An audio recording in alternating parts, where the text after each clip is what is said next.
Excellencies and distinguished delegates, on behalf of India, I extend warm greetings to the government of Brazil and the people of Belém for hosting COP30 in the heart of the Amazon, a living symbol of our planet's ecological wealth. This COP marks a decade since the Paris Agreement, a milestone to assess our collective resolve.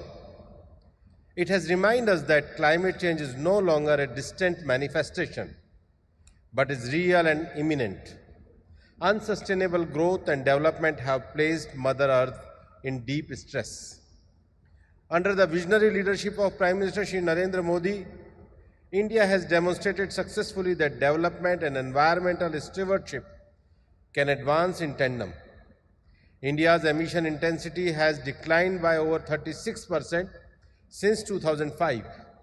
India's non-fossil fuel-based energy capacity, currently around 256 gigawatt, accounts for more than half of its total electric installed capacity. An NDC target achieved 5 years ahead of this schedule. Initiatives such as the International Solar Alliance and Global Biofuel Alliance have become global platform for performing affordable and clean energy. Our newly launched nuclear mission and green hydrogen mission further accelerate our journey towards net zero by 2070. We shall be declaring our revised NDCs till 2035 and also the first biennial transparency report. In line with the objective of Paris Agreement regarding conservation and development of carbon sink and reservoirs, 2 billion plants were planted under the community-led initiative in just 16 months. It is indeed a testament to the power of collective climate actions.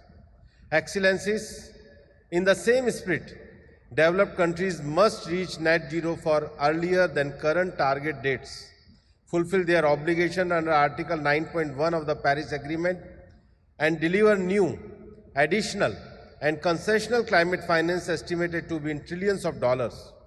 Means of implementation must be adequate, accessible, affordable, and free from restrictive intellectual property barriers. Let the global community remember this COP as a COP of implementation and a COP of delivery on promises. As we look ahead, let the coming decade to be one of the implementation of resilience and shared responsibility, a decade that unites the world in the spirit of one earth, one family, one future. Thank you.